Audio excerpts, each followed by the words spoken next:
So మొత్తానికి తెలంగాణ రాష్ట్రంలో assembly సమావేశాలు మండలి సమావేశాలు ముగిసిపోయినాయి. బడ్జెట్కు ఉభయ సభలు ఆమోదం తెలిపినాయి. 3,04,000 కోట్ల రూపాయల బడ్జెట్కు వినియోగించుకోవడం కోసం నిన్న 2 సభలు క్లియర్ చేసినాయి. సో దాదాపుగా చాలామంది సభ్యులు ఉభయ సభల్లో మాట్లాడడం జరిగింది, వివిధ అంశాలపైన చర్చించడం జరిగింది. అటు అసెంబ్లీలో ఒక తీర్మానాన్ని నిన్న ప్రవేశపెట్టడం జరిగింది. డీలిమిటేషన్ ప్రక్రియ పైన తెలంగాణ రాష్ట్ర అసెంబ్లీ అభ్యంతరం తెలుపుతూ ఒక తీర్మానాన్ని ప్రవేశపెట్టింది. సో దక్షిణాది రాష్ట్రాలకు అన్యాయం జరుగుతుందనేటువంటి వాదన తెర మీదకి తెచ్చింది. అసలు ఈ డీలిమిటేషన్ ఏంది, డీలిమిటేషన్ వల్ల ఏం జరిగింది, సో ఇప్పుడు ఉన్నటువంటి ప్రమాదం ఏంది అని ఒక్కసారి చూద్దాం. డీలిమిటేషన్కి సంబంధించినటువంటిది ఇది ఆన్ చేసి పెట్టచ్చు, ఆన్ చేస్తే మరి లేదు. అయితే డీలిమిటేషన్ ప్రక్రియ అనేది సో భారతదేశంలో నియోజకవర్గాల పునర్వ్యవస్థీకరణ అట్లా జరుగుతుంది అన్నట్టు.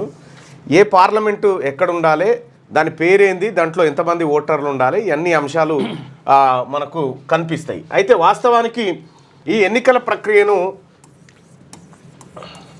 ఎన్నికలు ప్లస్ నియోజకవర్గాలు ఈ అంశాలన్నీ మనము బ్రిటన్ నుంచి తీసుకున్నాం రాజ్యాంగంలోకి. బ్రిటన్ నుంచి ఒక్కొక్క దేశం నుంచి కొన్ని తీసుకున్నాం, బ్రిటన్ నుంచి మన రాజ్యాంగంలోకి తీసుకున్నాం. అయితే ఇక్కడ బ్రిటన్లో ఏ విధంగానైతే పార్లమెంట్ ఎలక్షన్ జరుగుతాయో తెలంగాణ ఇది ఇండియాలో కూడా అట్లాగే జరుగుతుంది. కాకపోతే బ్రిటన్లో 77,000 మందికి ఒక నియోజకవర్గం ఉంటుంది, 77,000 మందికి ఒక పార్లమెంట్ నియోజకవర్గం ఉంటుంది. కాకపోతే ఈ ఇండియాలో మాత్రం చాలా హెచ్చుతగ్గులు కనిపిస్తూ ఉంటాయి మనకి. సో ఈ హెచ్చుతగ్గులు ఏంటి, వీటి తర్వాత డీలిమిటేషన్ దగ్గరికి పోదాం. సో భారతదేశంలో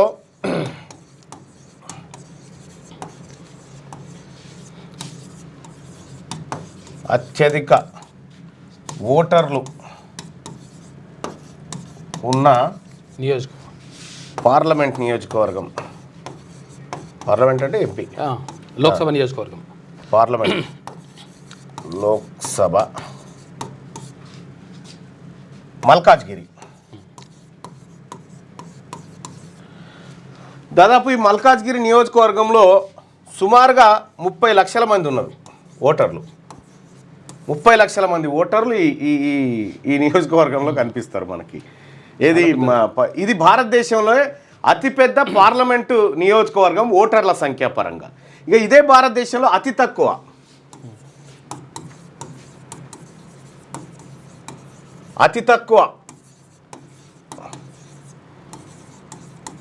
ఓటర్లు ఉన్నది లక్షద్వీప్లో.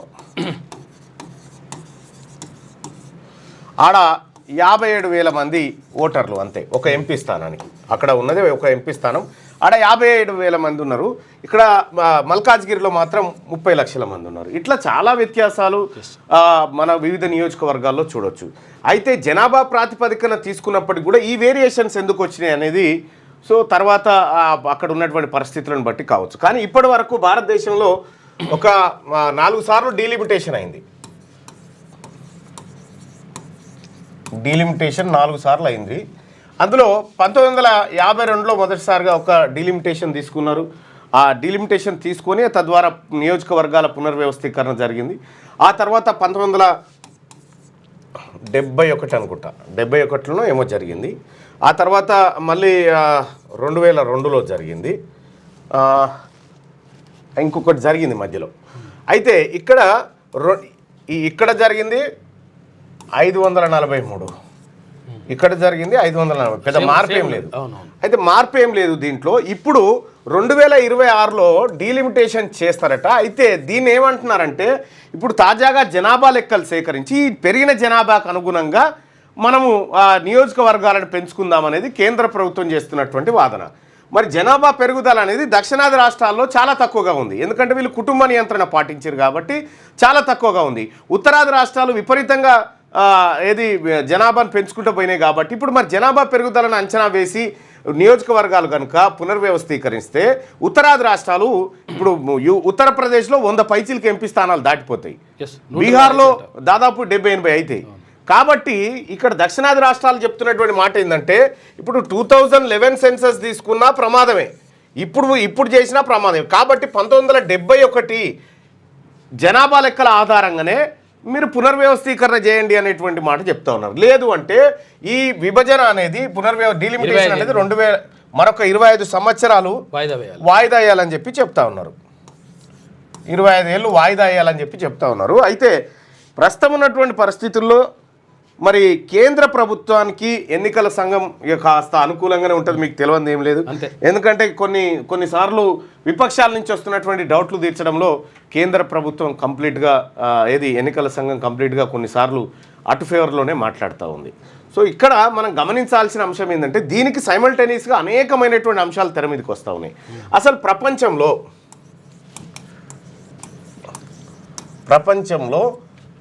ఏది నమ్మకమైన ఎన్నికలు నిర్వహించే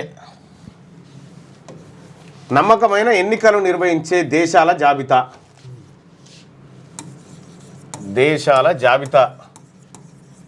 జాబితాలో మొత్తం 179 దేశాలలో మన స్థానం 108, భారత్ స్థానం 108. అంటే మన దగ్గర అంత పారదర్శకంగా జరగదు అనేది అనేకమైనటువంటి సర్వేలు చెప్తున్నటువంటి మాట.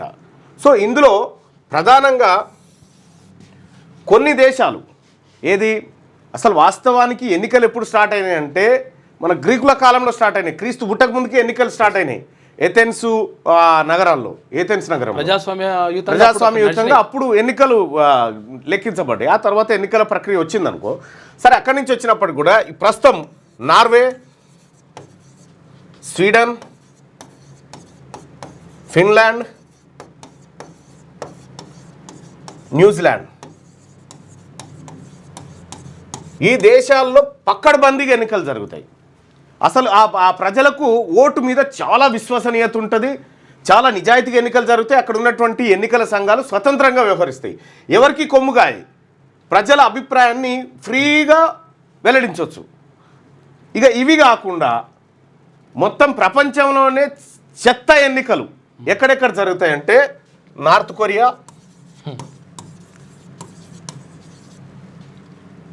రష్యా, జింబాబ్వే, ఇట్లా ఈ దేశాల్లో పరమ చెత్తగా జరుగుతుంటాయి. ఇంకా గమ్మత్ ఏంటంటే ఇక్కడ న్యూజిలాండ్లో ఈ ఓట్లకు మద్యం మంచుడు కానీ మ్యానిపులేట్ చేసుడు కానీ లేకపోతే ఇంకోటి ఏమీ ఉండవు, ఇందులో కరెక్ట్గా జరుగుతాయి. ఇక్కడ విషయం ఏంటంటే ఆ తర్వాత స్విట్జర్లాండ్లో రైట్ టు రీకాల్ ఉంటుంది. ఎవరైనా తప్పు చేస్తే ఓటు వాపసు తీసుకుంటారు జనం. అంత డెమోక్రటిక్గా ఇవి నడుస్తూ ఉంటాయి. ఇక్కడ ఈ జాబితా ఏదైతే ఉందో నార్త్ కొరియా తీసుకుంటే north Korea republic of north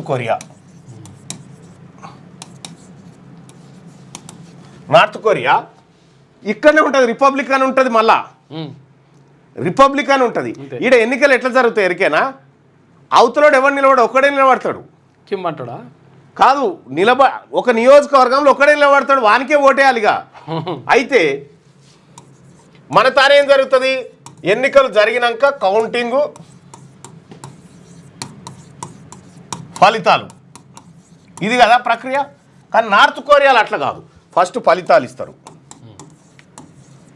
ఆ తర్వాత అభ్యర్థులు ఫలితాలు, తర్వాత ఎన్నికలు, ఆ తర్వాత ఇదేమంటారు కౌంటింగ్, ఇటు జరుగుతుంది అన్నట్టు. ఈడ సిస్టమ్ ఏంటంటే పరమ చెత్త, అంటే ఒక మ్యానిపులేషన్ ఎలక్షన్ అంటారు దీన్ని. అక్కడ ఒక అభ్యర్థి బ్యాలెట్ పేపర్లో ఒకటే పేరు ఉంటుంది. సపోజ్ సుదర్శన్ అని ఉందనుకో, ఈయన కోటేయాలంటే ఈయనకే వేయాలిగా. ఈయనకి వేయకపోతే దేశద్రోహివి అక్కడ ఏది నార్త్ కొరియాలో. ఒకవేళ మరి ఈయన నాకు ఇష్టం లేదని చెప్పొచ్చా అంటే చెప్పొచ్చు. కానీ ఎప్పుడు ఈడ పోలింగ్ ఆఫీసర్ కూర్చుంటాడుగా, ఈయన దగ్గరకు వచ్చి పెన్ను తీసుకొని పోవాలి, టేబుల్ మీద పెన్ను తీసుకొని పోయి ఈ పేరు కొట్టేయాలి. ఈ పెన్ను తీసుకుపోయినందుకు నేరం, మళ్ళా తీసుకొని శిక్ష చేసేస్తారు. మళ్ళీ ఓటింగ్ శాతం ఎంత అనుకున్నావు? 99.9 పాల్గొనాలి. 2019లో జరిగిన ఎన్నిక 99.99% ఓటింగ్ జరుగుతుంది ఇక్కడ.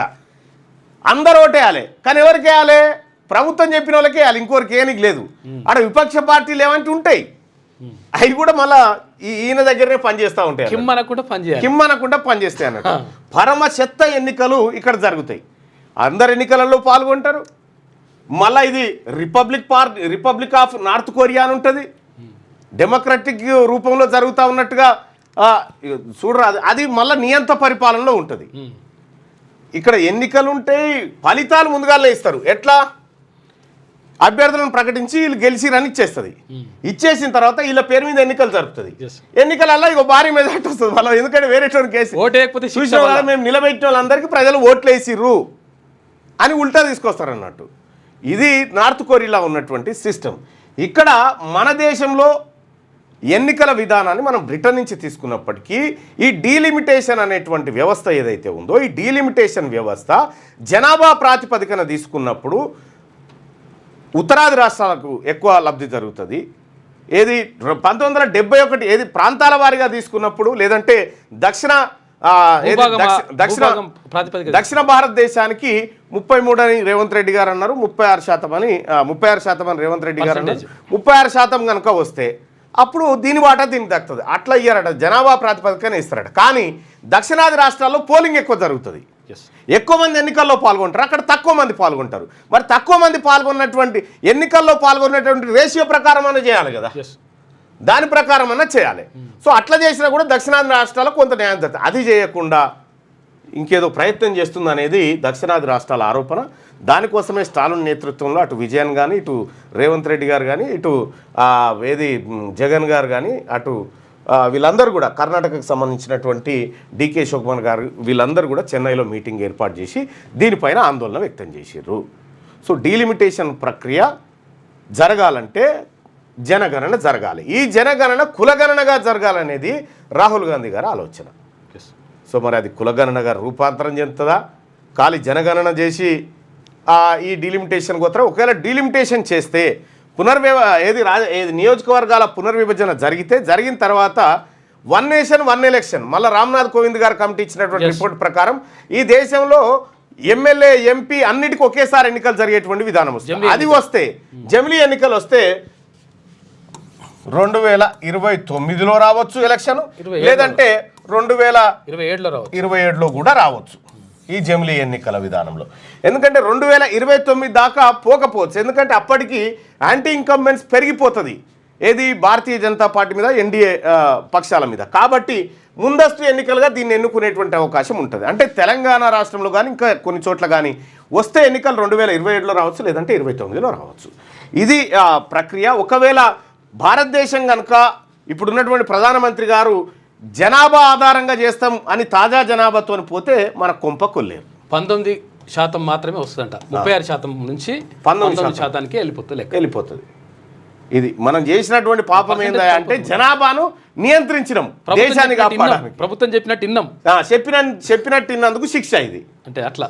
సో ఇది డీలిమిటేషన్కి సంబంధించినటువంటి అంశం. ఇక ఒకసారి మార్నింగ్ న్యూస్లో ఉన్నటువంటి మిగతా వార్తలను ఒకసారి చూస్తే, దేవాదుల థర్డ్ ఫేజ్ ప్రారంభం. Devannapeta pump house switch on చేసిన మంత్రులు ఉత్తమ్ పొంగులేటి. ధర్మసాగర్కు చేరిన గోదావరి నీళ్లు 10 రోజులు అక్కడే ఉండి అడ్డంకులు తొలగించిన ఆస్ట్రియా ఇంజనీర్లు, అధికారులు. 60,000 ఎకరాలకు సాగునీరు విడుదల చేశారు. దేవన్నపేట పంప్ హౌస్ నుంచి ధర్మసాగర్ రిజర్వాయర్కు చేరుతున్న గోదావరి నీళ్ళు అంటూ ఒక వార్తను చూస్తా ఉన్నాం. ఇక్కడ దేవాదుల నీళ్లు అంటే దేవాదుల ప్రాజెక్టు చాలా పురాతనంగా చాలా రోజుల కింద ప్రారంభించినటువంటి ప్రాజెక్టు, దశల వారీగా వచ్చింది. సో మొత్తానికి దీనివల్ల 60,000 ఎకరాల సాగునీరు అదనంగా వస్తుందని చెప్పి చెప్తా ఉన్నారు. మరి అది ఎంతవరకు చూడాలి. త్వరలో భారత్కు పుతిన్. రష్యా అధ్యక్షుడు పుతిన్ త్వరలో భారత్లో పర్యటించనున్నారు. రష్యాలో కూడా ఎన్నికలు అంతే, విపక్షాలను అణిచివేయడం, విపక్ష పార్టీలను జైల్లో పెట్టడం, అక్రమ కేసులు పెట్టడము, ఆ తర్వాత అత్యంత పరమ చెత్త ఎన్నికలు జరిపేటువంటి దేశాల్లో రష్యా కూడా ఒకటే ఉంటుంది. ఇక రష్యా అధ్యక్షుడు పుతిన్ త్వరలో భారత్లో పర్యటించనున్నారు. భారత పర్యటనకు రావాల్సిందిగా ప్రధాని మోడీ చేసిన ఆహ్వానాన్ని తమ దేశాధినేత పుతిన్ అంగీకరించారని రష్యా విదేశాంగ శాఖ మంత్రి సెర్గీ లావ్రోవ్ వెల్లడించారు. అయితే పర్యటన తేదీలను మాత్రం ఇంకా వెల్లడించలేదంట. ఇది ఇట్లా అంటుంటే అక్కడ జెలెన్స్కీ ఏమంటుండు, తొందరలో పుతిన్ చచ్చిపోతారని అంటుండు. మరిగా తప్పుడు కేసు పెట్టి నన్ను జైల్లో పెట్టిండు. టెర్రరిస్టుల నుంచే డిటెన్షన్ సెల్లో 16 రోజులు బంధించి. నువ్వు 16 రోజులు కానీ 100 రోజులున్నా 100 రోజులు. రాత్రిపూట ఆ బల్లుల బాధకు నిద్రపోకుండా పొద్దున చెట్ల కింద పడుకున్నా, నా బిడ్డ లగ్నం చూడకుండా చేసిండ్రు, జైలు నుంచి పోయి లగ్నపత్రిక రాసుకున్నాం, కూలికి మనుషులు పెట్టి బూతులు తిట్టిస్తున్నా, రాష్ట్ర ప్రయోజనాల కోసం భరిస్తున్నా, మీలాగా నేను కక్ష కడితే మీ కుటుంబం అంతా జైల్లో ఉంటుండే. అసెంబ్లీలో కేటీఆర్కు రేవంత్ కౌంటర్ వేసినటువంటి వార్త ఇక్కడ చూడొచ్చు. ఇక కేటీఆర్ ఫామ్ హౌస్పై డ్రోన్ ఎగరేశానని తనపై తప్పుడు కేసు పెట్టి 16 రోజుల పాటు చెర్లపల్లి జైల్లో నక్సలైట్లు టెర్రరిస్టులు ఉంచే డిటెన్షన్ సెల్లో నిర్బంధించారని సీఎం రేవంత్ రెడ్డి చెప్పారు. నాడు నా బిడ్డ లగ్గం చూడకుండా చేసిండ్రు, జైలు నుంచి పోయి లగ్నపత్రిక రాసుకునే పరిస్థితి కల్పించిండు, ఇప్పుడేమో కూలికి మనుషులు పెట్టి బూతులు తిట్టిస్తున్నారు. ఒక ముఖ్యమంత్రిగా రాష్ట్ర ప్రయోజనాల కోసం అన్నింటినీ భరిస్తున్నా, నేను మీలాగా కక్ష కడితే మీ కుటుంబం అంతా ఇప్పటికే చెర్లపల్లి జైల్లో డిటెన్షన్ జైల్లో ఉండేది అని కేటీఆర్ను ఉద్దేశించి సీఎం రేవంత్ ఘాటుగా వ్యాఖ్యానించారు. అసెంబ్లీలో గురువారం ద్రవ్య వినిమయ బిల్లుపై చర్చ సందర్భంగా కేటీఆర్ మాట్లాడుతూ కాంగ్రెస్ చేస్తున్న కక్ష రాజకీయాల వల్ల తెలంగాణ ఆగమవుతున్నదని, సంక్షేమ రాష్ట్రం సంక్షోభం వైపు వెళ్తున్నదని విమర్శించారు. దీనిపై సీఎం గట్టి కౌంటర్ ఇచ్చారు. కక్ష రాజకీయాలకు పాల్పడింది బీఆర్ఎస్ ప్రభుత్వమే తప్ప 15 నెలల్లో తమ ప్రభుత్వం ఎవరిపైన కక్ష సాధింపు చర్యలకు పాల్పడలేదని చెప్పి ముఖ్యమంత్రి రేవంత్ రెడ్డి గారు చెప్పారు. నిన్న ఏది ద్రవ్య వినిమయ బిల్లు, తెలంగాణ రాష్ట్రం అత్యంత ప్రమాదకరమైన ఆర్థిక పరిస్థితిలో ఉంది. వీళ్ళు చేయాల్సిన అప్పుల కంటే అత్యధికంగా ఈ ఏడాది ఏది గడిచిన ఆర్థిక సంవత్సరం 2024-25లో కేవలం 42,000 కోట్లు మాత్రమే అప్పు చేయడానికి ఛాన్స్ ఉంటుంది. అప్పు చేయడానికి కానీ దానికి మించి చేసిన అప్పులు ఒకదాని కోసం చేస్తున్నారు, దారి మళ్లించేది ఇంకో దానికోసం. 1,58,000 కోట్లు కాగ్ రిపోర్ట్ కూడా అదే చెప్తా ఉంది. కాసేపట్లో కాగ్ రిపోర్ట్ కూడా చూద్దాం. ఇక డీలిమిటేషన్ పై పోరాటమే, జనాభా ప్రాతిపదికన చేస్తే సహించేది లేదు. సీఎం రేవంత్ కేంద్రం తీరుతో పార్లమెంట్లో దక్షిణాది ప్రాతినిధ్యం 19% పడిపోతుంది. ఇన్నాళ్ళు ఆర్థికంగా నష్టపోయినాం, ఇప్పుడు రాజకీయంగానూ నష్టం కలిగిస్తే ఊరుకోం. ఇందిరాగాంధీ దూరదృష్టితో ఆలోచించి 25 ఏళ్ళు 543 లోక్సభ సీట్లనే కొనసాగించారు. ఆ తర్వాత 2002లో వాజ్పేయి కూడా ఆమె బాటలో నడిచారు. మోదీ మాత్రం జనాభా ప్రాతిపదికన డీలిమిటేషన్ చేపట్టాలని చూస్తున్నారని ఫైర్. డీలిమిటేషన్ వ్యతిరేకంగా అసెంబ్లీలో తీర్మానం ఏకగ్రీవంగా ఆమోదం లభించింది. బీజేపీ వాళ్ళు కూడా మద్దతు చేయాల్సిన పరిస్థితి తప్పదుగా. దిగుమతి అయ్యే వాహనాలపై 25% ట్యాక్స్. విదేశాల్లో తయారై అమెరికాలో దిగుమతి అయ్యే వాహనాలపై 25% పన్ను విధిస్తున్నట్లు ఆ దేశ అధ్యక్షుడు ట్రంప్ ప్రకటించారు. ఈ ట్యాక్స్ శాశ్వతంగా ఉంటుందని తేల్చి చెప్పారు. అమెరికాలో తయారయ్యే వాటిపై ట్యాక్స్ ఉండదన్నారు. 10 ఏళ్లలో బీఆర్ఎస్ చేసిన అప్పులు 8.19 లక్షల కోట్లు. 60 ఏళ్ల పాటు 16 మంది సీఎంలు చేసిన అప్పుల కన్నా 4 రెట్లు ఎక్కువ. ఆ అప్పుల కిస్తీలకే మేము 1.58 లక్షల కోట్లు అప్పు చేసి 1.53 లక్షల కోట్లు కట్టినాం. రాష్ట్రాన్ని దివాలా తీయించి ఇప్పుడు ఇష్టం ఉన్నట్టు మాట్లాడుతున్నారు సీఎం రేవంత్ రెడ్డి. కాళేశ్వరం కార్పొరేషన్ కింద వాళ్ళు 74,590 కోట్లు అప్పు తెస్తే మేము 5,643 కోట్లు కట్టినాం. వాటర్ రిసోర్సెస్ కార్పొరేషన్ అప్పు 14,060 కోట్లు అయితే దాన్ని 12,816 కోట్లకు తగ్గించినాం.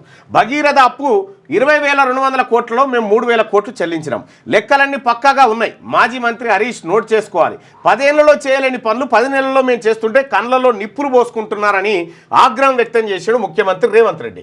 ఇక మిగులు బడ్జెట్ రాష్ట్రాన్ని 8.19 లక్షల కోట్ల అప్పుల కుప్పగా బీఆర్ఎస్ తయారు అయితే. ఇక్కడ నేను ఈ టాపిక్ నాకు మదిలో మెదుగుతుంది. ఈ డీలిమిటేషన్ వల్ల వచ్చే అదనపు సీట్లు ఏవైతే ఉన్నాయో దాంట్లో బీసీలకు వాటా తేలలే, ఎన్ని వస్తాయో తెలియదు, బీసీలకు రిజర్వేషన్ లేదు. కాబట్టి ఈ పెరిగేటువంటి సీట్లు తగ్గేటువంటి సీట్ల పంచాయతీలో బీసీల పాత్ర చాలా తక్కువ ఉంది. వాళ్ళు వెలగబెట్టింది ఏందో, ఆ వెలగబెట్టుడితోనే తెలంగాణ వెలిగింది ఏందో వాళ్ళకే తెలియాలి. 60 ఏళ్లలో 16 మంది ముఖ్యమంత్రులు కలిసి చేసిన అప్పు 90,000 కోట్లు అయితే ఒక వ్యక్తి, ఒక కుటుంబం, ఒక పార్టీ 10 ఏళ్లలో చేసిన అప్పు 7.5 లక్షల కోట్లు. పెండింగ్ బిల్లులు, కొనసాగుతున్న పనులకు సంబంధించి కలిపితే అది 8.19 లక్షల కోట్లు. 60 ఏళ్లలో చేసిన అప్పు కన్నా అది 4 రెట్లు ఎక్కువ అని పేర్కొన్నారు.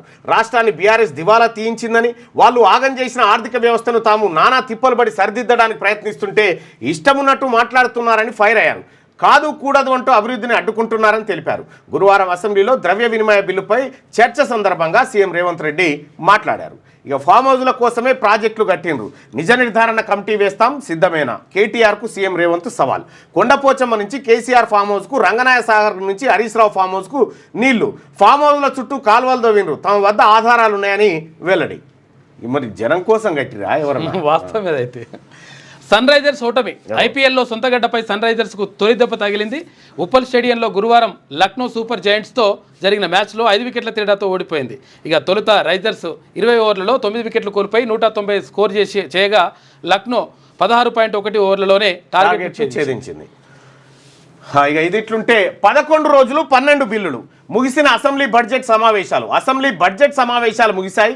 గురువారం ద్రవ్య వినిమయ బిల్లుకు ఆమోదం తెలిపిన తర్వాత అసెంబ్లీని నిరవధికంగా వాయిదా వేస్తున్నట్టు స్పీకర్ గడ్డం ప్రసాద్ కుమార్ ప్రకటించారు. ఈ నెల 12న అసెంబ్లీ సమావేశాలు ప్రారంభం కాగా మొత్తం 11 రోజుల పాటు 97 గంటల 32 నిమిషాల పాటు సభ జరిగినట్టు ఆయన వెల్లడించారు. బీసీలు ఎస్సీలు ఎన్నో ఏళ్లుగా ఎదురు చూస్తున్న 2 చారిత్రక బిల్లులకు ఈ సమావేశాల్లో అసెంబ్లీ ఆమోదం తెలిపింది. స్థానిక సంస్థలతో పాటు విద్యా ఉద్యోగాల్లో బీసీలకు 42% రిజర్వేషన్లు కల్పించే బిల్లు, ఎస్సీ వర్గీకరణ బిల్లు సహా మొత్తం 12 బిల్లులను సభ ఆమోదించింది. సో సమావేశాలు ముగిసిపోయినాయి, 11 రోజుల పాటు జరిగి. ఇక అడ్డగోలు హామీలు ఇచ్చి మాపై ఏడుపులా, 6 గ్యారంటీల అమలుకు పైసలు లేవా, మరి 1000 కోట్ల టెండర్లు ఎట్లిస్తున్నారు కేటీఆర్. మూసీ సుందరీకరణకు 1,50,000 కోట్లు ఉంటాయి కానీ తులం బంగారానికి లేవా. కక్ష సాధింపు రాజకీయాలతో రాష్ట్రం ఆగం, సంక్షేమం నుంచి సంక్షోభం వైపు పోతున్నది. రుణమాఫీ జరిగినట్టు నిరూపిస్తే రాజకీయాల నుంచి తప్పుకుంటానని అసెంబ్లీలో కేటీఆర్ సవాలు విసిరిండు. ఇక లెక్క తప్పిన బడ్జెట్. గత బీఆర్ఎస్ సర్కార్ హయాంలో అంచనాలన్నీ తలకిందులున్నాయి. ఇక కాగ్ రిపోర్టులో వెల్లడి 2019-20 నుంచి 2023-24 వరకు ఇదే తీరు. ఆదాయం ఖర్చు అంచనాల్లో కుదరని లెక్క. 2023-24లో 66,000 కోట్ల తేడా. ఇక తీసుకున్న అప్పును దారి మళ్లించిండ్రు. ఓడి వంటి చేబదలతోనే సర్కార్ నడిపారని కాదు, ఓడి అంటే చేయి బదలు ఓ డ్రాఫ్ట్. గత బీఆర్ఎస్ ప్రభుత్వం ప్రవేశపెట్టిన బడ్జెట్ అంచనాలు ప్రతిసారి తలకిందులయ్యాయి. బడ్జెట్లో భారీగా అంచనాలు వేయడం, ఆర్థిక సంవత్సరం ముగిసే సమయానికి ఆ మేరకు ఆదాయం రాకపోవడంతో అంచనాల మేర ఖర్చు చేయలేదని controller and auditor general CAG స్పష్టం చేసింది. గురువారం అసెంబ్లీలో ఫైనాన్స్ సంబంధించి కాగ్ నివేదికలను ప్రవేశపెట్టారు. గత ప్రభుత్వం అవగాహన లేకుండా బడ్జెట్ పెట్టినట్టు ఉందని కాగ్ పేర్కొన్నది. ఒక్కసారి కూడా బడ్జెట్ రియలైజేషన్ కాలేదని, కనీసం దరిదాపుల్లో కూడా వెళ్ళలేదని వెల్లడించింది. అవకాశం లేని చోట కూడా ఎక్కువ ఆదాయాన్ని అంచనా వేయడం, ఫలితంగా ఖర్చులు దేనికి చేయాలని ఉద్దేశించారో దానికి చేయలేకపోయారని తెలిపింది. గ్రాంట్ ఇన్ ఎయిడ్ లో మొత్తం పెద్ద మొత్తంలో చూపిన బడ్జెట్ ను సరిగ్గా ప్లాన్ చేయలేదని, చివరకు ముఖ్యమైన పథకాలను కూడా పక్కన పెట్టి బడ్జెట్లో పేర్కొనని కార్యక్రమాలు అమలు చేసినట్టు పేర్కొంది. 2019-20 నుంచి 2023-24 ఆర్థిక సంవత్సరం వరకు ఇదే పరిస్థితి నెలకొన్నట్టు వెల్లడించింది. 5 ఆర్థిక సంవత్సరాల్లో ఎప్పుడు వాస్తవానికి దగ్గర బడ్జెట్ ప్రతిపాదించలేదని కాగ్ నివేదికలో స్పష్టమవుతా ఉన్నది. ఇప్పుడు కాగు కేసీఆర్ హయాంలో బడ్జెట్లో లెక్కల పైన ఒక విశ్లేషణ చేసింది. సేమ్ ఇప్పుడు కూడా గవ్వే ఉన్నాయి. కాగ్ లెక్కలకు ఎప్పుడు రాష్ట్ర ప్రభుత్వాలు పెట్టే బడ్జెట్ లెక్కలకు ఎక్కడ సరిపోలేదు, బరాబర్ ఉండదు ఎప్పుడు. ఎందుకంటే ఇటీవల కాలం చేసిన ఖర్చులు అంచనా వేస్తే అర్థమైతేనే ఉంది కదా ఏం జరుగుతూ ఉంది అనేది. జీతాలు పెన్షన్లు వడ్డీలకే 45% చెల్లింపులంట. రాష్ట్ర ప్రభుత్వం చేస్తున్న ఖర్చులలో 45% మూడింటికే పోతున్నది. కాగ్ నివేదిక ప్రకారం ఇందులో ఉద్యోగుల శాలరీలు, తర్వాత రిటైర్ ఉద్యోగుల పెన్షన్లు, గత అప్పులకు కడుతున్న వడ్డీలే ఉన్నాయి. ఇది ప్రతి ఏడాది క్రమంగా పెరుగుతూ పోతున్నది. వీటిలో శాలరీలకు అత్యధికంగా 30,000 కోట్లకు పైనే ఉండగా ఆ తర్వాత వడ్డీలు, పెన్షన్లు ఉన్నాయి. 2023-24 ఆర్థిక సంవత్సరంలో ఈ మూడింటికి ఖర్చు చేసిన మొత్తం 75,456 కోట్లుగా ఉన్నది. మొత్తం రెవెన్యూ ఎక్స్పెండిచర్ 1.68 లక్షల కోట్లు కాగా మూడింటికి చేసిన మొత్తం ఖర్చు 45%గా కాగు వెల్లడించింది. 2019-20లో జీతాలు, పెన్షన్లు, వడ్డీల పేమెంట్కు 50,784 కోట్ల రూపాయలు ఖర్చు చేశారు. 2020-21లో 55,210 కోట్ల రూపాయలు, 2021-22లో 63,561 కోట్లు, 2022-23లో 68,600 కోట్ల రూపాయలు ఖర్చు చేసింది. జీతాలు, పెన్షన్లు, వడ్డీలకే 45% బడ్జెట్ ఖర్చు అవుతా ఉంది. ఇంకేమున్నది పబ్లిక్. ఇక మళ్ళీ వచ్చే బడ్జెట్ మనం వేసిన అంచనాకు సరిపడా ఉండదు, అందులో తగ్గిపోతుంది. అంటే అవి ఇవి అన్ని కలిపితే అవో 70%కి వస్తాయి అంతే. అవయవాలను అక్రమంగా రవాణా చేస్తే కోటి ఫైన్, 10 ఏళ్లు జైలు. అసెంబ్లీలో కొత్త బిల్లు పెట్టిన మంత్రి దామోదర, సభ ఏకగ్రీవ ఆమోదం. ఆర్గాన్ డొనేషన్ మార్పిడి పర్యవేక్షణకు అడ్వైజరీ కమిటీ, అవయవాల సేకరణ స్టోరేజ్ కేంద్రాల ఏర్పాటు. చర్మం, ఎముక మజ్జ, రక్తనాళాలు, హార్ట్ వాల్వ్లు కూడా అవయవ మార్పిడి పరిధిలోకి. ఇక అమ్మమ్మ, నానమ్మ, తాతలు తమ మనవలు, మనవరాళ్లకు అవయవాలు ఇవ్వచ్చట. అమ్మమ్మ, నానమ్మ, తాతలు తన మనవరాళ్లకు అవయవాలు ఇవ్వచ్చు అని చెప్పి చట్టం చేసిరట. చర్మం, ఎముక మజ్జ, రక్తనాళాలు, హార్ట్ వాల్వులకు కూడా అవయవ మార్పిడి పరిధిలోకి తీసుకొచ్చిరట. చర్మం కూడా తీసుకోవచ్చు. అవయవాల అక్రమ రవాణా, అక్రమ మార్పిడిపై కఠిన చర్యలు తీసుకుంటామని వైద్య ఆరోగ్య శాఖ మంత్రి దామోదర్ రాజనరసింహ తేల్చి చెప్పారు. కొత్త చట్టం ప్రకారం ₹1,00,000 జరిమానా, 10 ఏళ్ల జైలు శిక్ష పడుతుందని హెచ్చరించారు. పాత చట్టం ప్రకారం జరిమానా కేవలం 5,000 ఫైను, 3 ఏళ్ల జైలు శిక్ష పడేదని తెలిపారు. ఇప్పుడు తెలంగాణ ప్రభుత్వం 1995 తోట 2011 చట్టాన్ని నిబంధనలను అడాప్ట్ చేసుకుంటుందని ఆయన ప్రకటించారు. అవయవ దానం కొత్త బిల్లును గురువారం అసెంబ్లీలో ప్రవేశపెట్టి పాస్ చేశారు, అటు మండలిలో కూడా ప్రవేశపెట్టి పాస్ చేశారు. సో ఇప్పుడు ఏది ఇవి ఉంటాయి కదా మెర్సీ కిల్లింగ్స్, మెర్సీ కిల్లింగ్స్, ఏది బ్రెయిన్ డెడ్ అయిన వాళ్ళని తీసి చంపేస్తుంటారు కదా, యశోద ఈ కార్పొరేట్ హాస్పిటల్లో ఎక్కువ, ఎందుకంటే వాళ్ళ అవయవాలు తీసి అమ్ముకుంటారు అన్నట్టు దానికోసం. డోంట్ వరీ, వాళ్ళంతా వెళ్ళిపోయాక మిగిలిన నువ్వే అత్యంత ధనవంతుడిగా వెలిగిపోతావు. ఇండియాను విడిచిపోతున్న ధనవంతులట 22% మంది ధనవంతులు వెళ్ళిపోతారట. అయితే వాళ్ళు ఏంటంటే బాగా ధనవంతులు అన్నట్టు. అయితే వీళ్ళని ఏం చేయాలంటే రూపాయి ఇవ్వకుండా నువ్వు కట్టుబట్టలతో వెళ్ళిపోరా భయ అని చెప్పాలి, పోతారు. అప్పుడు ఉంటుంది లెక్క. ఆంధ్రజ్యోతిలో ఉన్నటువంటి వార్తలు చూద్దాం. ఇక డీసీసీలే పార్టీకి ఫ్రంట్ వారియర్స్, మీరు దూతలు కాదు, పార్టీకి రక్షణ రేఖలు, బలహీన వర్గాలపై దాడుల నిర్మూలకే కులగణన. డీసీసీ అధ్యక్షుల భేటీలో ఖర్గే, కాంగ్రెస్కు జిల్లా అధ్యక్షులే పునాది రాహుల్. తెలంగాణ, ఏపీ సహా 13 రాష్ట్రాల 3 కేంద్రపాలిత ప్రాంతాల డీసీసీల సమావేశం నిన్న ఢిల్లీలో జరిగింది. కక్ష సాధించే వాడినైతే కుటుంబం అంతా జైల్లోనే. ఇవాళ అసెంబ్లీలో కూర్చొని మాట్లాడేవారు కాదు. ఎంపీని 16 రోజులు ఒంటరిగా బంధించారు. జైల్లో రాత్రి నిద్రపోకుండా లైట్లు వేసి వేధించారు. 10 ఏళ్లలో బీఆర్ఎస్ రుణమాఫీ 16,908 కోట్లే, 10 నెలల్లో 20,000.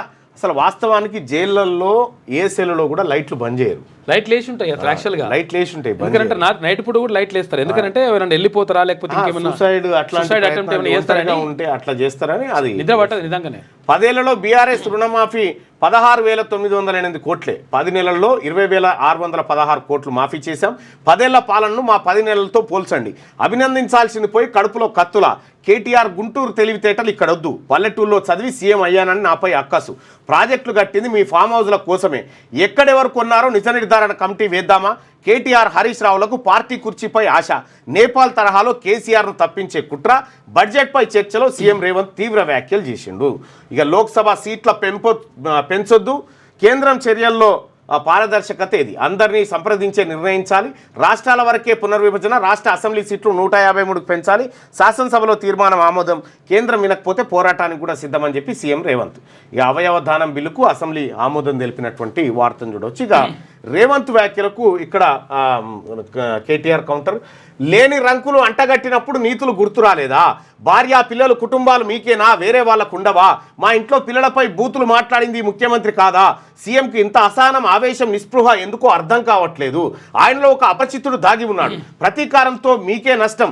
తెలంగాణ జాతిపిత ముమ్మాటి కేసీఆర్, ఇది ఒప్పుకోవడానికి వీలే లేదు. తెలంగాణ జాతిపిత జయశంకర్ సార్, గంతే. బూతుపిత రేవంత్ రెడ్డి. ద్రవ్య వినిమయ బిల్లుపై చర్చ సందర్భంగా ధ్వజమెత్తిన కేటీఆర్ అంటూ ఒక వార్త. ఇక 6,729 మంది అవుట్, పదవి విరమణ చేసి కాంట్రాక్టుపై పనిచేస్తున్న వారిపైన వేటేసింది. మంచి పని. నిన్న నేను మండల్లో మాట్లాడి ఈ రిటైర్ అయిన ఉద్యోగులను పెట్టి ఇంకా నడిపిస్తా ఉన్నారు, వాళ్ళకి శాతం అయితే లేదు ముసలోళ్ళు అని చెప్పి మనం మాట్లాడడం జరిగింది. అయితే ప్రభుత్వం అంత ముందుకే నిర్ణయం తీసుకుంది. పదవి విరమణ చేసి కాంట్రాక్టుపై పనిచేస్తున్న వారిపై వేటు 6,729 మంది. జీతం వాళ్ళకు పెన్షన్. రేవంత్ సర్కార్ సంచలన నిర్ణయం. అటెండర్ నుంచి ఐఏఎస్ దాకా తొలగింపు.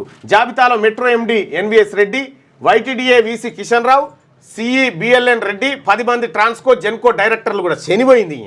సేవలు అవసరం అనుకుంటే కొత్తగా నోటిఫికేషన్ ఇచ్చి మళ్ళీ అవకాశం ఇవ్వాలి. వీళ్ళతో ఏం సేవలు ఎక్కడ ఉంటాయి? ఒట్టిగా మేపుడు తప్ప.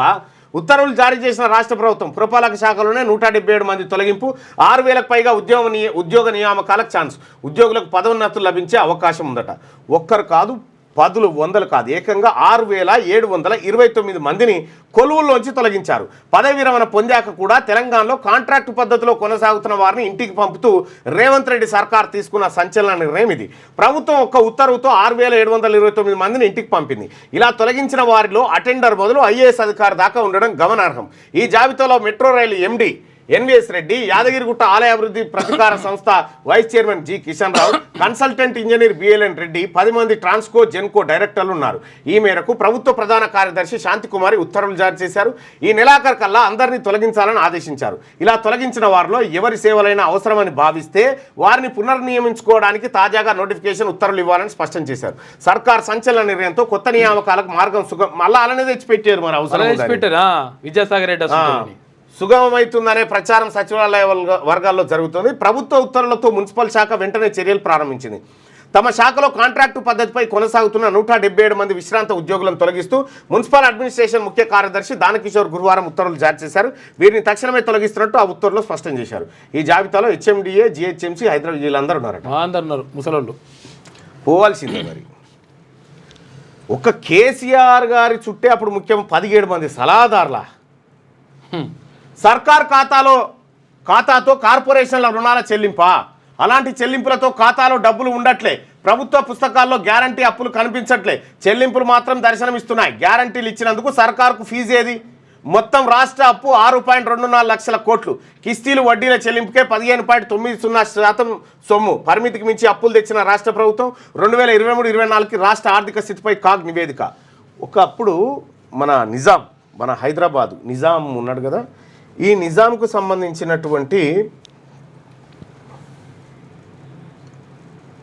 నేను ఎవరు నిజాం ప్రపంచంలోనే ఒక టాప్ బిలియనీర్గా ఉన్నటువంటి నిజాం. ఇవాళ నిజాం ఆస్తులు కనుక ఒకసారి ఈ రోజు లెక్కలతో చూస్తే దాదాపు 8 లక్షల కోట్ల రూపాయలు ఆయన సంపద ఉంటుంది. 8 లక్షల కోట్లు. సో అటువంటి separate airlines, separate railway, separate currency, separate విద్యుత్ అన్నీ ఉండేవి. సపరేట్ దేశానికి ఉండాల్సిన అన్నీ ఉండే. ఆడికెళ్ళి గీడికి వచ్చింది ఆఖరికి. ఇక సర్కారీ సహకార ట్యాక్సీ, ఓలా ఉబర్ వంటి అగ్రిగేటర్లకు పోటీగా రానున్న కొన్ని నెలలు అందుబాటులోకి. లోక్సభలో కేంద్ర మంత్రి అమిత్ షా డ్రైవర్లు తమ లాభాలను పెద్ద కంపెనీలతో పంచుకోవాల్సిన పని ఉండదని వెల్లడి. ఇప్పటికే యాత్రి సౌదీ పేరుతో యాప్ను అందుబాటులోకి తెచ్చిన బెంగాల్ సర్కార్. కమిషన్లతో పనిచేస్తున్న ప్రస్తుత అగ్రిగేటర్లు ప్రయాణికుల పైన ఛార్జీల బాధలు, వాటికి సహకార ట్యాక్స్తో అడ్డుకట్ట వేయబోతూ ఉంటా. ఓలా ఉబర్ లాగానే సహకార ట్యాక్సీ అని చెప్పి ఒక కొత్త యాప్ తీసుకొస్తుంది కేంద్ర ప్రభుత్వం. మంచి పరిణామం ఇది. ఇక పుతిన్ త్వరలోనే చనిపోతాడు, అప్పుడే యుద్ధం ఆగిపోతుంది. ఉక్రెయిన్ అధ్యక్షుడు జెలెన్స్కీ వివాదాస్పద వ్యాఖ్యలు. త్వరలో భారత్కు పుతిన్. రష్యా విదేశాంగ శాఖ మంత్రి ధృవీకరణ. ఒకసారి పుతిన్ నిజంగా చనిపోతాడు అడుగుదామా ఆర్టిఫిషియల్ ఇంటెలిజెన్స్ని? జెలెన్స్కీ అంటుండు.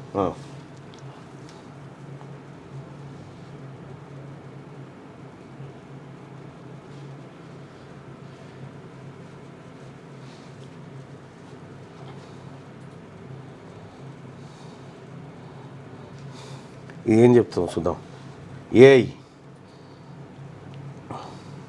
పుతిన్ త్వరలోనే చనిపోతాడని జెలెన్స్కీ అంటుండు. ఈ ప్రశ్నకు సమాధానం చెప్పడం కష్టం, ఎందుకంటే భవిష్యత్తులో ఏం జరుగుతుందో ఖచ్చితంగా ఎవరు చెప్పలేదు. ఇటీవల ఉక్రెయిన్ అధ్యక్షుడు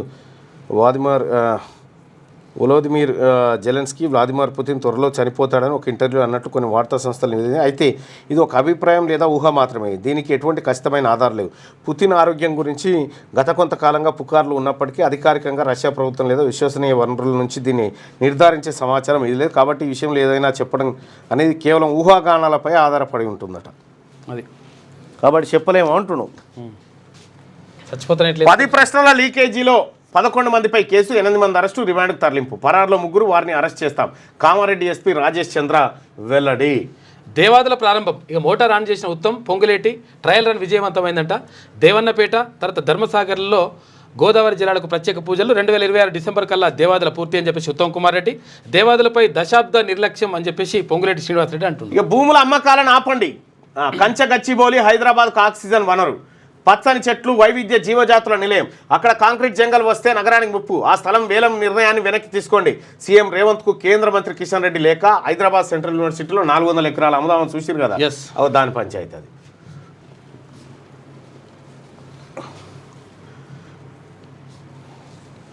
తెలంగాణ అప్పు 4,03,664 కోట్లు. కార్పొరేషన్ల ద్వారా అప్పు 2,20,000 కోట్లు. ఇక పబ్లిక్ మార్కెట్ నుంచి 49,618 కోట్ల రూపాయల అప్పులు. కేంద్రం నుంచి గ్రాంట్లు 9,934 కోట్ల రూపాయలు. జిఎస్డిపిలో అప్పులు 27%. ఏడాది కాలంలో 200% పెరిగిన ఎఫ్ఆర్బిఎం పరిధి. ఇక గత బడ్జెట్లో అదనంగా 33% ఖర్చులు. ఇక 2023-24 ఆర్థిక సంవత్సరం కాగ్ నివేదిక. అసెంబ్లీలో రిపోర్టు ప్రవేశపెట్టిన డిప్యూటీ సీఎం బట్టి విక్రమార్క. రైట్, ఇక్కడ కొద్దిగా ఇంట్రెస్టింగ్ వార్త. 42% రిజర్వేషన్లపై రాష్ట్రాలకు అధికారం. బీసీ రిజర్వేషన్ల అమలుకు సుప్రీం తీర్పులే ఆధారం. అధ్యయనం ఆధారంగా సమస్యలను అధిగమించవచ్చు. న్యాయపరంగా ఎదుర్కోవడానికి ప్రభుత్వం సిద్ధంగా ఉండాలి. చట్టం కోసం రేవంత్కు రాహుల్ గాంధీ సూచనలు చేయాలి. పార్లమెంట్లో బిల్లు ఆమోదానికి కృషి చేయాలి. కేంద్ర ప్రభుత్వంపై నెపం వేసి సరిపెట్టుకోవద్దు. అప్పుడే కాంగ్రెస్పై బలహీన వర్గాలకు నమ్మకం ఉంటుంది. మాజీ BC commission chairman doctor Vakulabharanam Krishnamohan Rao Congress అగ్రనేత రాహుల్ గాంధీకి బహిరంగ లేఖ రాసింది. ఆర్టికల్ 243D అండ్ 243T ప్రకారం స్థానిక సంస్థల ఎన్నికల్లో బీసీలకు రిజర్వేషన్లు అమలు చేసే అధికారం రాష్ట్ర ప్రభుత్వానికి ఉందని తెలంగాణ బీసీ కమిషన్ మాజీ చైర్మన్ డాక్టర్ వక్లాభరణం కృష్ణమోహన్ రావు అన్నారు. తెలంగాణలో 42% బీసీ రిజర్వేషన్లు తక్షణమే అమలు చేయాలని కోరుతూ కాంగ్రెస్ అగ్రనేత రాహుల్ గాంధీ అయితే ఇందిరాసాన్ 1992లో జరిగినటువంటి ఇందిరాసాని కేసులో కూడా క్లియర్గా ప్రత్యేక పరిస్థితిలో రిజర్వేషన్లు పెంచుకోవచ్చు అనేటువంటి మాట చెప్పడం జరిగింది. ఇవాళ నాగర్ కర్నూల్కు మళ్ళనంటూ ఇవాళ నాగర్ కర్నూల్లో మీటింగ్ ఉంది. ఆ మీటింగ్కి వెళ్తా ఉన్నాం. పాపం అక్కడ జరిగినటువంటి ఒక ఘోరమైనటువంటిది. సో లోక్సభ నాయకుడు దానికి సంబంధించినటువంటి ఒక ప్రత్యేక వార్తని ఇవాళ తీసుకున్నాం. దీని ప్రకారం అయితే సాధ్యమవుతుంది అనేది వక్లాభరణం గారు చెప్తున్నటువంటి మాట. సో అది ఎట్లుంటుందో సాధ్యమైతే బాగానే ఉంటుంది నిజంగా. భారతీయులకు షాక్, భారీగా వీసా అపాయింట్మెంట్లు రద్దు. అమెరికా దౌత్య కార్యాలయం ప్రకటన భారీ లోపాన్ని గుర్తించినట్టుగా వెళ్ళాడట. భారతీయులకు షాక్, భారీగా వీసా అపాయింట్మెంట్లు రద్దు చేసిందట. అయితే ఏం చేశారంటే కొంతమంది బ్లాక్ చేసిండ్రంట. అంటే ఇప్పుడు ఏజెంట్లు ఉంటారుగా, కొన్ని వీసాలు బ్లాక్ చేసిన తర్వాత వాళ్ళ మనుషులు అనుకున్న వాళ్ళకు ఇట్లా ఇప్పించే ప్రయత్నం చేసిరట. అటువంటి వాళ్ళని 2000 మందిని బ్లాక్లో పెట్టారు వాళ్ళు. సహకార ట్యాక్సీ కేంద్ర ప్రభుత్వం నూతన విధానం. ఉబర్, ఓలా, ర్యాపిడోలకి ధీటుగా అందుబాటులోకి. డ్రైవర్లకే లాభాలు, కార్పొరేట్ సంస్థలకు వాటా ఇవ్వాల్సిన పని లేదు. రాబోయే నెలలో దేశవ్యాప్తంగా సహకార ట్యాక్సీ సేవలు. పార్లమెంట్లో అమిత్ షా ప్రకటన, మంచి ప్రకటన అది. ఇక ఇవాళ నాగర్ కర్నూలుకు ఎమ్మెల్సీ తీన్మాన్ మల్లన్న చిట్టీల వ్యాపారి బాధితులతో సమావేశం. అవినీతి గురించి ఆరా తీయనున్న మల్లన్న అసెంబ్లీ ఎన్నికల తర్వాత తొలిసారి నాగర్ కర్నూలుకు రాక ఇక ఒడుస్తలేదు. 16 పిటిషన్లు ఇచ్చినా స్పందన లేదు. 317 జీవో సమస్యపై దృష్టి సారించాలి. ప్రభుత్వం శాశ్వత పరిష్కారం చూపాలి. స్త్రీనిధిపై సర్కార్ ఫోకస్ చేయాలి. ఐఏఎస్ అధికారిని డైరెక్టర్గా నియమించాలి. భవన నిర్మాణ కార్మికులకు ప్రమాద బీమా కల్పించాలి. శాసనమండలిలో ఎమ్మెల్సీ తీన్మార్ మల్లన్న. ఈ 317 బాధితులకు సంబంధించినటువంటి బాధ ఇంకా తీర్తలేదు, ఒడుస్తలేదు.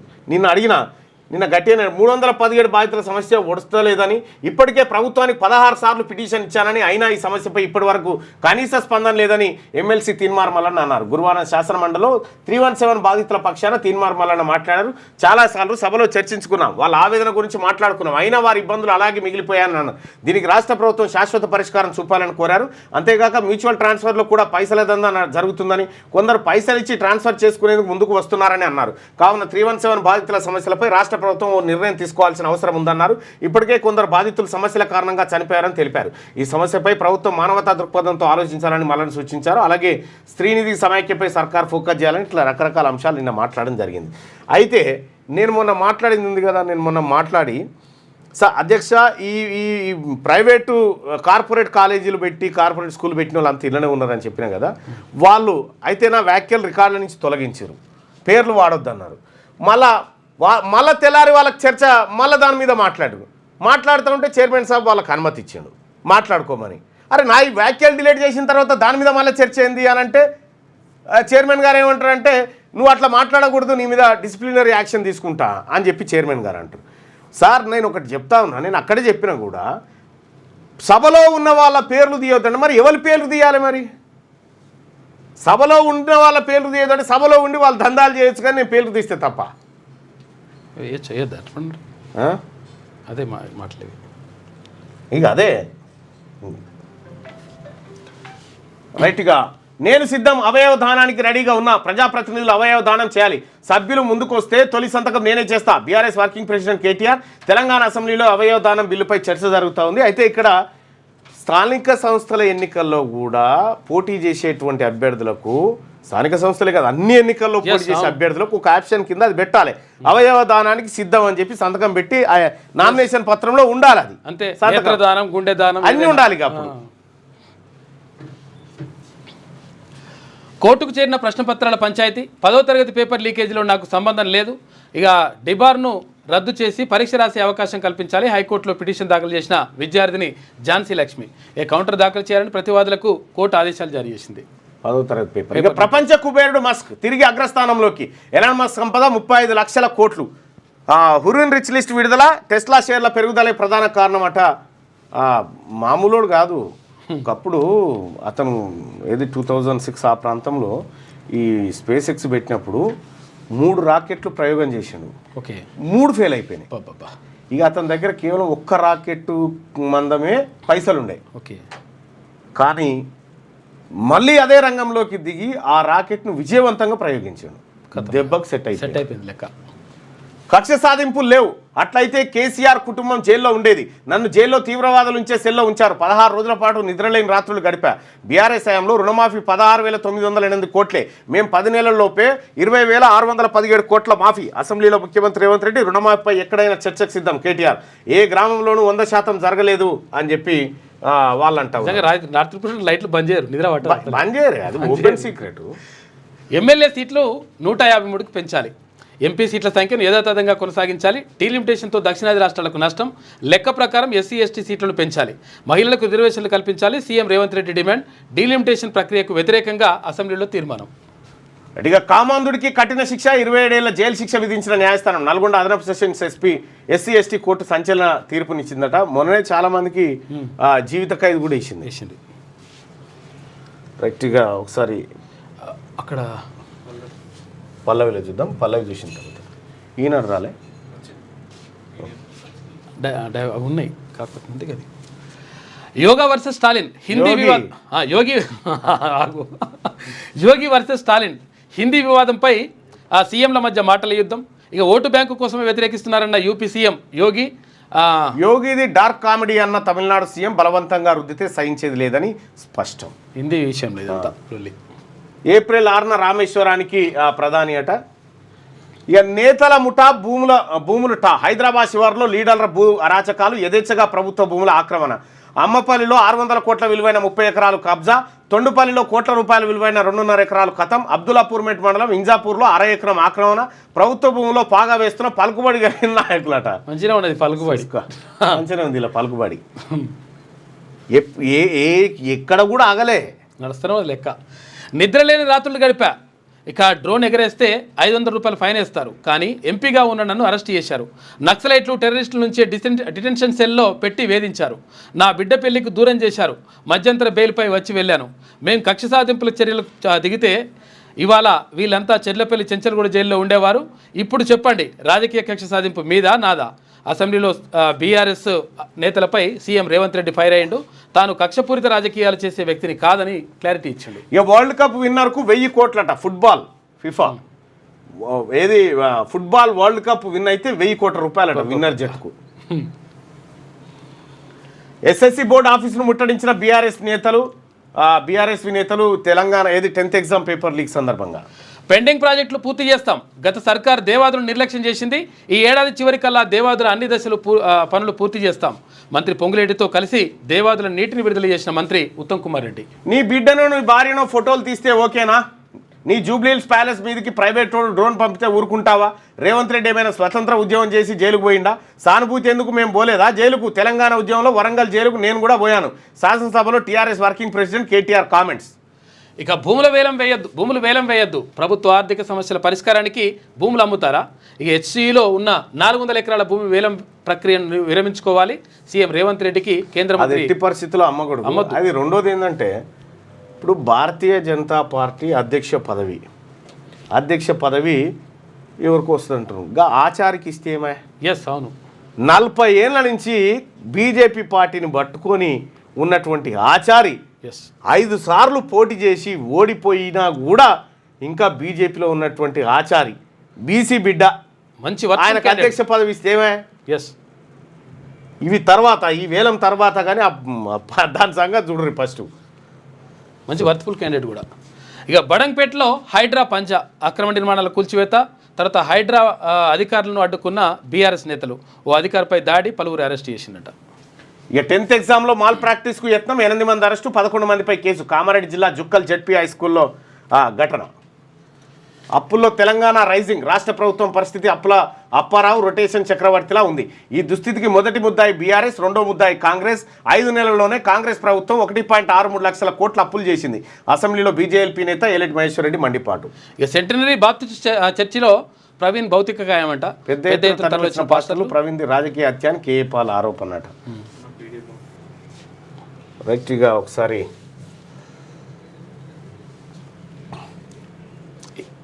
జ్యోతి లేదు, సాక్షిలో వార్తలు చూద్దాం. జ్యోతి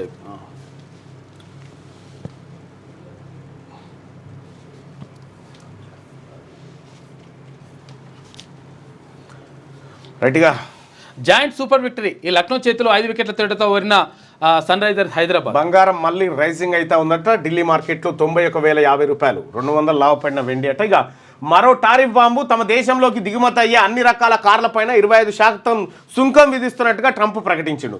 ఇక పుతిన్ త్వరలోనే చనిపోతాడు, రష్యా అధ్యక్షుడు పుతిన్ తొందరలోనే చనిపోతాడని ఉక్రెయిన్ అధ్యక్షుడు జెలెన్స్కీ సంచలన వ్యాఖ్యలు చేసిండు ఒక వార్తా సంస్థతోటి. 30న నాగ్పూర్కు మోడీ. ఇక ప్రధాని మోడీ 30న నాగ్పూర్లో పర్యటించనున్నారు. అలాగే ఏప్రిల్ 6న పంబన్ రైల్వే వంతెనను ప్రారంభించబోతున్నారు. ఇక వీసా అపాయింట్మెంట్స్ రద్దు. భారత్లో 2000 వీసా అపాయింట్మెంట్లను అమెరికా ఎంబసీ రద్దు చేసింది. చట్ట వ్యతిరేకంగా వీటిని బుక్ చేశారని పేర్కొందట. పరిమితులు మించి అప్పులు, అనుమతులు లేని ఖర్చులు. ఇక జిఎస్డిపి పరిమితిని మించిన ద్రవ్యలోటు, నికర అప్పులు మంచిది కాదు, 100% రిస్క్, ఎలాంటి అనుమతులు లేకుండా 19,000 కోట్లకు పైగా ఖర్చు. జిఎస్డిపి వృద్ధికి తగినట్టు మూలధన వ్యయం జరగలేదు. ఏడాదిలో 145 రోజులు ఓడి, 176 రోజులు వేస్ అండ్ మీన్స్కు 2023-24 ఆర్థిక సంవత్సరం రాబడులు ఖర్చులపై కాగ్ నివేదిక అసెంబ్లీ ముందుంచిన డిప్యూటీ సీఎం బట్టి విక్రమార్క. ఢీ అంటే ఢీ, శాసనసభలో సీఎం రేవంత్ రెడ్డి కేటీఆర్ మధ్య మాటల తూటాలు. ఆరోపణలు ప్రత్యారోపణలు, సవాళ్లు ప్రతి సవాలు, ద్రవ్య వినిమయ బిల్లుపై అట్టుడికిన అసెంబ్లీ. ఇక జనాభా ఆధారంగా డీలిమిటేషన్ వద్దు, ఆ విధానంతో దక్షిణాది రాష్ట్రాలకు తీరని నష్టం, సీట్ల సంఖ్య పెంచకుండానే పునర్విభజన చేయాలి, ఇందిరా వాజ్పేయి విధానాన్ని అనుసరించాలి, కేంద్ర ప్రభుత్వానికి రాష్ట్ర శాసనసభ విజ్ఞప్తి, అసెంబ్లీలో సీఎం తీర్మానం ఏకగ్రీవ ఆమోదం. తెలంగాణ ఏపీ అసెంబ్లీలో సీట్లు ఎందుకు పెంచరు, ముఖ్యమంత్రి రేవంత్ రెడ్డి ఆగ్రహం వ్యక్తం చేసిండు. ఇక దేవాదులకు సంబంధించినటువంటి నీటి విడుదల కార్యక్రమంలో నిన్న వాళ్ళు పాల్గొన్నారు. ఇక భవనం కూలిన ఘటనలో ఒకరి మృతి. అయితే ఇక్కడ భద్రాచలంలో భవనం కూలిపోయిన 6 అంతస్తులు ఉండే కదా, ఆడు కట్టేటప్పుడే అధికారులు పోయి ఏం చెప్పిరో చూడు, వీడియో కూడా ఉంది. అది చెప్తే పట్టించుకోలేదంట. యాక్చువల్గా ఇది ఒకసారి ఆ వీడియో అనుమతులు కూడా లేవు.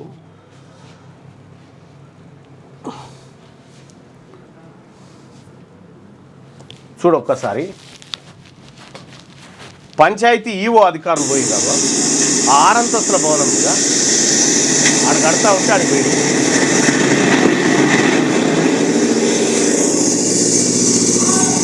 6 ఫ్లోర్ల పాత బిల్డింగ్.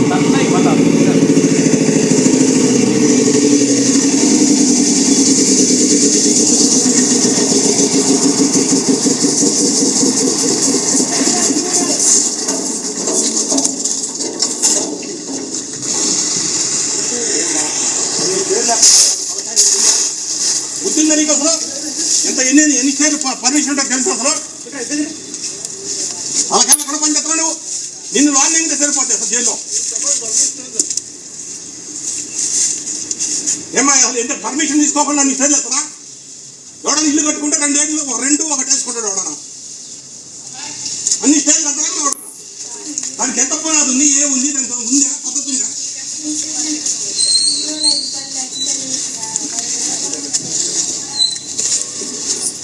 ముందే హెచ్చరించారట అధికారులు పోయి. ఆ వీడియో కూడా ఉంది. ఇదే కుప్పకూలిన భవనం. వివరం చేసుకోవాలి ఉందని చెప్పి ఎవరో ఉంది అసలు. కూలగొట్టండి, మొత్తం 3 స్టేట్లు కూలగొట్టండి.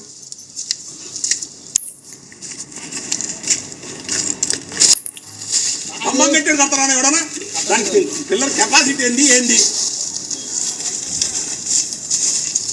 ఇప్పుడు మీరైనా వర్క్ చేసేటప్పుడు అది ఉందా లేదా అనేది అడుగుతా తెలుసుకోవాలి కదా. ఏదైనా కట్టేటప్పుడు ఏదైనా పద్ధతి అడగాల. అన్ని స్టేట్లు ఎత్తనండి, అడగకుండా పెట్టకుండా నేతే కంప్లైంట్. ఎంతమంది తలకాయ నొప్పి అందరు కంప్లైంట్. ఎవరు యూరో పక్కమ్మటోళ్ళు లేరా? ఎవరు చేయాలి? తట్టుకున్న కూలి అలా చచ్చిపోయింది. పని అయితే చేయబాకండి. మీరు కాగితాలు తీసుకుని ఆఫీస్కి రండి. పని చేస్తే మాత్రానికి నేను చెప్తున్నా, నేను మామూలు కాదు, కాల్ చేతులు కట్టేసుకోవాలి ఆఫీస్లో. ఇంత క్లియర్ గా ఆఫీసర్లు హెచ్చరించిపోయిన కుప్ప ఊరిపోయింది 6 అంతస్తులు. ముందే కూలకు ముందుకు వచ్చి హెచ్చరించిపోయారు అధికారులు. సో ఆచారి, ఇది మన ఆచారి గారు ఉన్నారు కదా, ఆ ఆచారి గారు బీజేపీ పెద్ద లీడర్ ఉన్నప్పుడు ఇగో రేవంత్ రెడ్డి గారు జెడ్పీటీసీగా ఇండిపెండెంట్గా పోటీ చేసినప్పుడు ఆచారి గారు బొమ్మ పెట్టుకొని ఎన్నికల్లో పోటీ చేసిండు. అప్పుడు రేవంత్ రెడ్డి గారు ఎంపీటీసీ బీజేపీ అభ్యర్థి 2006 ముచ్చట ఇది. అప్పుడు జెడ్పీటీసీగా ఏది బీజేపీ బలపరిచిన అభ్యర్థిగా రేవంత్ రెడ్డి గారు గెలవడం జరిగింది జెడ్పీటీసీగా. సో అప్పుడు ఆచారి గారు అంత పెద్ద లీడర్ అన్నట్టు. బీసీ కమిషన్ మెంబర్గా నేషనల్ మెంబర్గా ఉన్నారు. నేషనల్ బీసీ కమిషన్ మెంబర్గా. ఇదే కదా భవనం కూలిన ఘటనలో ఒకరు ఇదే భవనం కూలిపోయింది. ఇప్పుడు ఇక సిట్లోకి సజ్జనార్ బెట్టింగ్ యాప్స్ వ్యవహారాలపై ప్రత్యేక దర్యాప్తు బృందాన్ని ఏర్పాటు చేస్తున్నట్టు ప్రభుత్వం ప్రకటించిన విషయం తెలిసిందే. ఇందులో సీనియర్ ఐపీఎస్ అధికారి ఆర్టీసీ ఎండీ సజ్జనార్ సైతం కీలక పాత్ర పోషిస్తున్నారని తెలుస్తా ఉంది. ఇక మాకు కావాలి మిర్చి బోర్డు. ఖమ్మం జిల్లాలోనే అత్యధిక సాగు, నిర్ణీత ధర లేక నష్టపోతున్న రైతులు. ఖమ్మంలో బోర్డు ఏర్పాటుకు రైతు సంఘాల ఆందోళన. మిర్చి సాగులో దేశంలోనే తెలంగాణకు 2వ స్థానం ఉందని చెప్పి వార్త. ఇక మళ్ళీ కడవార్ డాగ్స్ అట. ఎస్ఎల్బీసీ సొరంగంలో గల్లంతైన వారి జాడ తెలుసుకునేందుకు గురువారం మరోసారి కడవార్ డాగ్స్ను తీసుకెళ్లి ప్రమాద స్థలంలో గాలింపు చర్యలు చేపట్టారు. కాగా ప్రమాదం చోటు చేసుకున్న ప్రాంతంలో నిమిషానికి 3900 లీటర్ల నీరు ఊరుతుందట.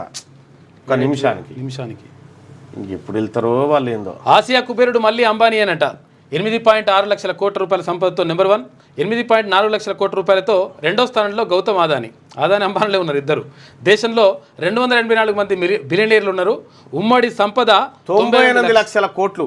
284 మంది సంపద 98 లక్షల కోట్లు. 98 లక్షల కోట్లు, వేల కోట్లు కూడా కాదు. దేశ జీడిపిలో 1/3 వీరిదేనట. చూసుకో. ఇక మక్కకు మద్దతేది. మొక్కజొన్న కనీస మద్దతు ధర క్వింటాల్కు 2225. చాలా ప్రాంతాల్లో 2000కు కాస్త ఎక్కువగా చెల్లిస్తున్న వ్యాపారులు. రైతుల ఆందోళనతో రంగంలోకి ప్రభుత్వం. ఉగాది నుంచి మార్కెట్ ద్వారా కొనుగోలుకు నిర్ణయం అట. కనీస మద్దతు ధర ఎంత ఉంటుంది అనేది కాంగ్రెస్ పార్టీ మేనిఫెస్టోలో పెట్టింది.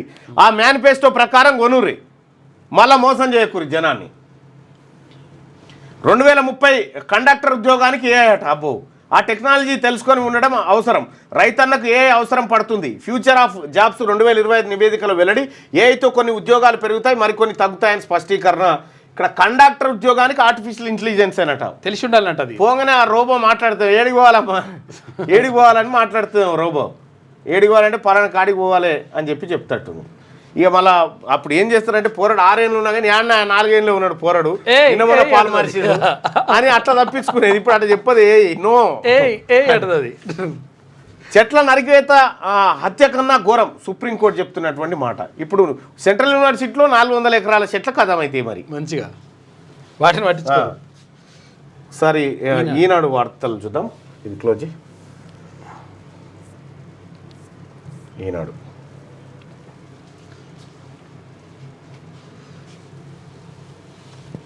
రైట్గా ఈనాడులో ఉన్నటువంటి వార్తల్ని చూస్తే, నియోజకవర్గాల పునర్విభజన, దక్షిణాదిపై దాడి, ఆయా రాష్ట్రాలను నియంత్రించేందుకు కేంద్రం యత్నం, దీనిపై కలిసికట్టుగా పోరాటం చేద్దాం. ముఖ్యమంత్రి రేవంత్ రెడ్డి పిలుపు, డీలిమిటేషన్ వ్యతిరేకంగా తీర్మానం, అసెంబ్లీ ఆమోదం. డ్రోన్ ఎగిరేసినందుకే నన్ను జైలుకు పంపించారు. కక్ష సాధించాలనుకుంటే కేసీఆర్ కుటుంబం అంతా జైల్లో ఉండేదని సీఎం. ఇక ప్రాజెక్టుల వద్ద ఫామ్ హౌజ్లపై విచారణకు సిద్ధమా అని చెప్పి కేసీఆర్ వ్యవసాయ క్షేత్రం చుట్టూ కాల్వ తిప్పలేదా?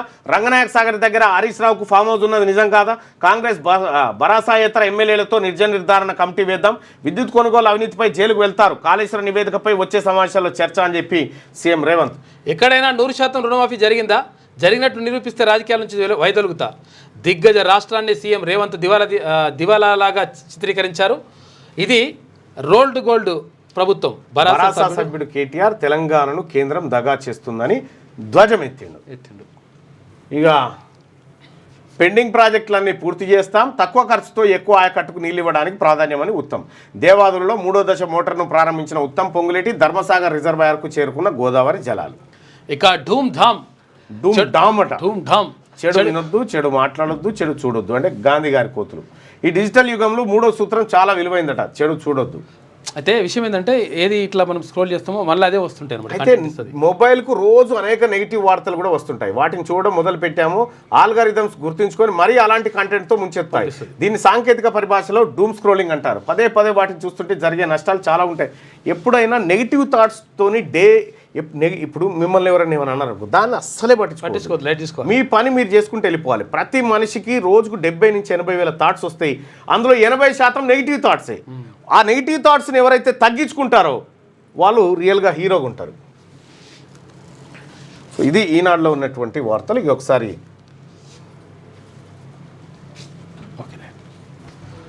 అదా ఇదేంది కాకా రోబో చేతులకి కేసీఆర్ను తయారు చేశారు. Hey Grok, who is the best CM among all in the combined state of Andhra Pradesh and Telangana formation? KCR likely stand at out a best CM in combined Andhra Pradesh post Telangana era with Telangana 78% of per capital income growth 2007-23 12.9 annually Naidu అటు ఏది growth చెప్తా ఉందట. ఏది ఎవరు best CM అంటే కేసీఆర్ అని చెప్పి చెప్తుందట. ఆ రోబోలోకి వెళ్ళిండు సార్. అయితే కారు ఈయన గ్రోకును కూడా ఏమైనా మేనేజ్ చేసిందా నేనే అదే క్వశ్చన్ మనం అడుగుదాం, గ్రోక్ని అడుగుదాం. Who is the best CM among all the combined state of Andhra Pradesh and post of Telangana formation? అంటే చెప్తే రాదా ఇది? ఓన్లీ టైప్ చేయాలా? చెప్తే చెప్పదా?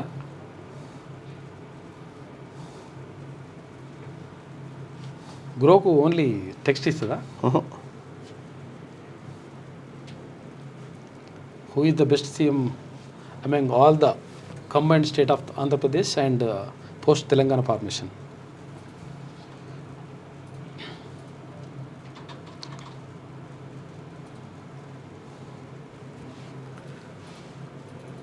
ఈ తెలంగాణ ఫార్మేషన్ అయిపోయిన తర్వాత కాకనే ఉన్నాడు కాబట్టి కాక పేరు చెప్తుంది. ఇంకేం చెప్తుంది? వేరే నలుగురు ఉంటేనే నలుగురు పేర్లు చెప్తుండే.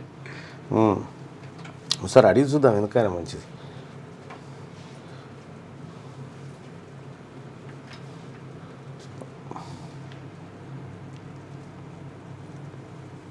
సరిపడింది 2 రాష్ట్రం. నీలం సంజీవ్ రెడ్డి కాడికి మొదలు పెట్టింది ఇది. కాసు బ్రహ్మానందరెడ్డి,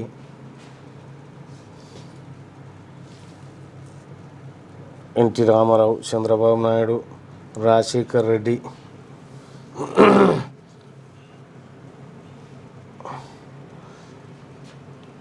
రేవంత్ రెడ్డి,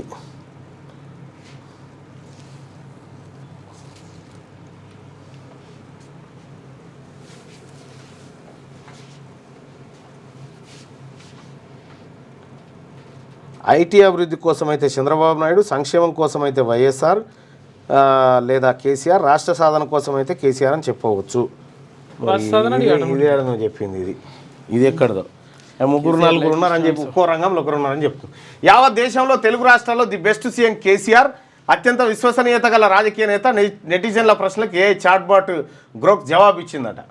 అది ఒక్కోసారి ఒక్కో తిరిగి ఇస్తుంది. అప్పులపై అబద్ధాలను కడిగేసిన కాంగ్రెస్ తప్పుడు లెక్కలు బయటబయలు. బీఆర్ఎస్ పై చేసింది దుష్ప్రచారం ఏం తెలిసినట్టు. ఇప్పుడు అలా దొరికిన లెక్కలే బీఆర్ఎస్. దేశంలో కరెంటు కనిపెట్టిందే కాంగ్రెస్, రాష్ట్రంలో కరెంట్ ఇచ్చింది మేమే. సీఎం రేవంత్ రెడ్డి 5 ఏళ్లలో 6 లక్షల కోట్లు అప్పు చేస్తామని వెల్లడి. ఇప్పటికే 1.5 కోట్ల రుణం తెచ్చినట్టు ఒప్పుకోలు. ఇక మా హయాంలో దిగ్గజ తెలంగాణ, మీ వల్లే దివాలా. ఏ సర్వేలు నివేదికలు చూసినా ఇది సుస్పష్టం. వడ్డించిన విస్తరణ కాంగ్రెస్కు అప్పగించడం. ఎట్లున్న రాష్ట్రం ఎట్లయిందో అందరికీ తెలుసు. కేంద్ర బడ్జెట్లో తెలంగాణ పదమే కనబడలేదు. అయినా కాంగ్రెస్ కిక్కురు మనట్లేదు కేటీఆర్. పరిపాలన అంటే పంచి డైలాగులు కాదు అని చెప్పి ఇక లంబాడా భాషను 8వ షెడ్యూల్లో చేర్చాలి. గోర్బోలి భాషకు లిఖిత రూపం ఇవ్వండి. కేంద్రానికి విజ్ఞప్తి చేస్తూ అసెంబ్లీ తీర్మానం. ఇక అవయవదానానికి మేము సైతం అని చెప్పి కేటీఆర్ ప్రకటన. దక్షిణాదిపై కేంద్రం దాడిని తిప్పికొడదాం, అన్ని పార్టీలు కలిసి పోరాడదామని రేవంత్ పిలుపు. ఇక 10th ఫెయిల్ సర్కార్ అట.